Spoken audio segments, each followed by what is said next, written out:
These lowbrow films lately have been killing it out here. We're talking about How to Make a Killing starring Glenn Powell, Margaret Qualley, and I wasn't very aware of this film, but I'm glad that I am now because I went and seen it and it is fantastic. Let's talk about it. I really didn't have very many expectations going in because I hadn't heard of this movie until a few days ago. So I took the time as soon as it came out to go check it out. And I'm glad that I did because it was a good movie. And like I said at the beginning, it's a very low brow. It's not super sophisticated. It's not super innovative very much. But it's good enough to keep my attention, and it has a good story that it's just a fun film to watch. Now, if you don't know what How to Make a Killing is, because I didn't, like I said, it's about Glenn Powell's character who's, when he was born, his mom was kicked out because she got pregnant young at 18, and her family is very rich, very prominent family. And so she talked to him his entire childhood about how if a lot of these people in the family line die, he'll inherit a huge $1 billion lump sum of money. He'll get the empire, essentially. And so this film is about him climbing the ladder and taking out that family so that way he can have that lump sum of money. And it's very interesting the route it goes because he starts doing it, and then he starts to feel comfortable in doing it, and then his life kind of changes for the better, and then he's kind of like, why not? Let's just stop. I have a good life going.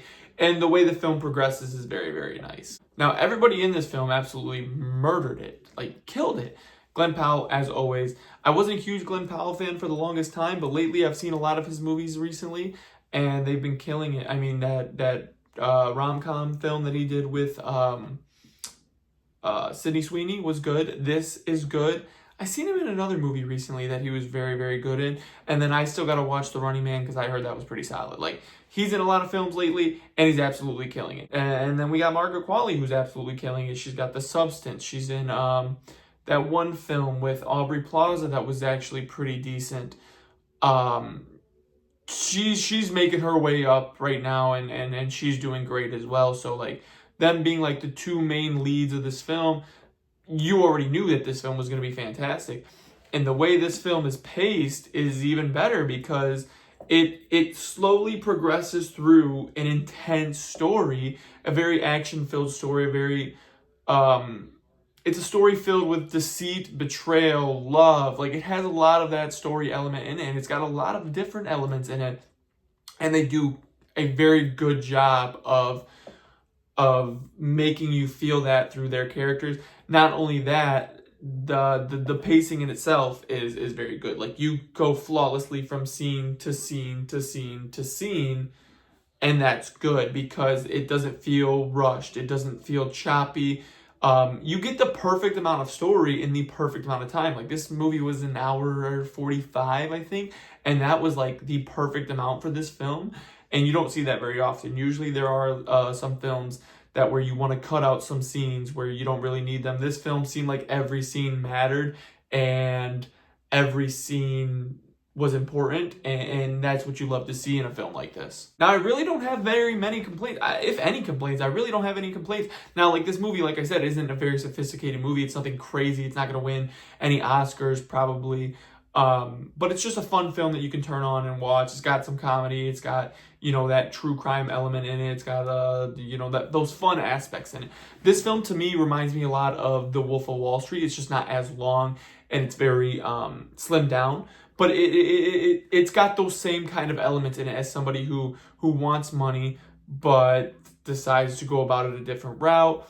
So it is very interesting. It's a good movie, and if you liked Wolf of Wall Street, I'm almost 100% sure that you will enjoy this because I liked Wolf of Wall Street, and this film has a very Wolf of Wall Street aspect element to it. It feels like Wolf of Wall Street. Like I said, I don't have any complaints really about this film, and I went into it, I searched it up, and it says it's a comedy movie, and it is, and I'd say it's like a dramedy. It's very dramatic, very comedic, and the comedy is fantastic in this film. There is a lot of great moments, there's a lot of funny moments, but I want to say that this film is more drama-filled rather than comedy. Like, it does have a lot of funny moments, but at the same time, they're very here and there, where like the drama is very more played out. And when you search this film up on Google, it just straight up says comedy. And I don't want to say it's straight up comedy. I would say it's more dramatic comedy, and it's very much more dramatic than it is comedic, I would say.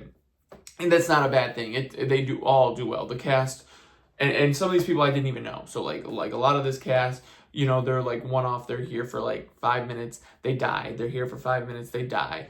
And that's it. And they all do well at that. So you know what? These people who died in the film did great. Speaking of like the death scenes, I want to say that is probably the one thing that is very innovative in this film.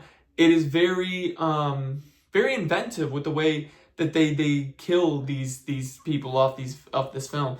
Like there are a lot of ways you would never think about, and the whole point of the film is to make it look like it's an accident or that he didn't cause their deaths. And you know, the way that he does it is very, very good. Like there are ways you would never think of. There are ways you didn't even know somebody could die. So it is very interesting in that aspect as well. Now, we've got 2 questions here. Would I watch it again? And is it going to do better on streaming or in theaters? I would love to say that this film's going to do better in theaters, but it's very lowbrow. It's not getting that much promotionals out there, and it's not a very well-known film right now. So in that aspect, I do think it's going to do better in streaming. And it seems like a lot of these early films in January and February seem to be the more for streaming films, but I'm glad I went and seen it in the theater. It does look great on the big screen. I want to say, like, most movies, when you go and see them, unless it's like very low budget, which this very much is not, unless it's very low budget, most of the films you're going to go see, it's just nice to see them on a huge freaking screen. So that alone, like, I like watching movies at the movie theater because it's a big screen. I enjoy that. You know, I have a big TV because I like watching stuff on the biggest screen possible. So going to the movies is just fun to do. But for the people who don't want to spend the money, as I said in like the GOAT review, you know, you got kids or whatever, this isn't really for kids. But, you know, it's just expensive, and you got to find the time to go to the film. Like, I have a lot of time to go to the movies and stuff, so I get to go do that. But some people don't, and that's why it's nice to just turn something on the TV through streaming. And this is one of those films where you're like, it looks okay. I don't really think I need to go to the theater and watch it, and that's why I think it's going to do better in streaming. Now, would I watch it again? This is the film that's good in one watch. You're good watching it one time. I wouldn't necessarily say I would want to own it on physical, and maybe I would. Like, I can go back and watch this, and I would have no problems. It's definitely something that it's one of those movies where you tell somebody about it. Like, if I go out there right now, and because my girlfriend knew I went and seen this film, and tell her how good it was, and like, hey, when it comes to streaming, maybe you should check it out. And then while she's watching it, maybe I sit down and watch it for a little bit, and I go get up and do other things, or like I tell my dad and I'm hanging out with my dad or whatever, and we watch it together or something like that. Cool. But it's not something that like I myself would probably sit down and watch again by myself, because I've already seen it. You know, I don't need to watch it again. But it's definitely something you could recommend to people, and then you, like, if you're gonna watch it with somebody, definitely watch it with somebody. Now, I'm going to give this film either a 3 or 3.5, because it's nothing, like I said, it's nothing too crazy. It's nothing innovative. It's nothing unique. It's very Wolf of Wall Street. So it's something we've seen before, but the way it does it is very nice. But it's nothing too crazy. It's not a film that is like, wow, this is going to be box office movie of the year. You know, it's nothing like that. It's just something that you can enjoy and you're very content in watching. And I try to keep my ratings very along the lines of film, because really, like, if this was something any crazier, it could be a 5-star film. Like, this movie is fantastic from scene to scene to scene. Like, it moves flawlessly. It's a great film. And like, really, if you enjoyed it enough, you could give it 5 stars. But because it's nothing too innovative, it's nothing too crazy, it's very lowbrow. You know, 3.5 is like the perfect rating for this, and that's good for a film like this. Like that's a great rating for something like this, because it's nothing too crazy. It is very lowbrow. So for me, like a 3.5 for this film is a great rating, and you definitely should go check it out with a rating like that. But yeah, guys, like, if you understand what I'm saying about the lowbrow, like, you'll understand why 3.5 is a perfect rating for this film. But yeah, guys, that is all. This is How to Make a Killing. I am going to go see Psycho Killer either Saturday or Sunday, probably Sunday. So be on the lookout. It's going to be either a late video Sunday, like late into the early morning of Monday, where it's like 1 a.m., 2 a.m., because it's a late showing that I'm going to.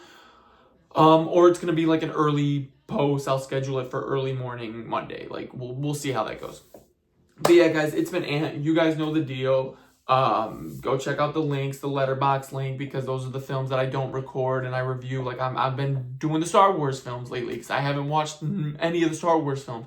So I just finished the original trilogy, solid trilogy. I also put my lists on there, so like I rank films how they are. So you got Star Wars on there, you got my 2026, everything that I review is on there. So like yeah, you got lists and you got my ratings, and you got stuff that I don't post on YouTube. Very, very good.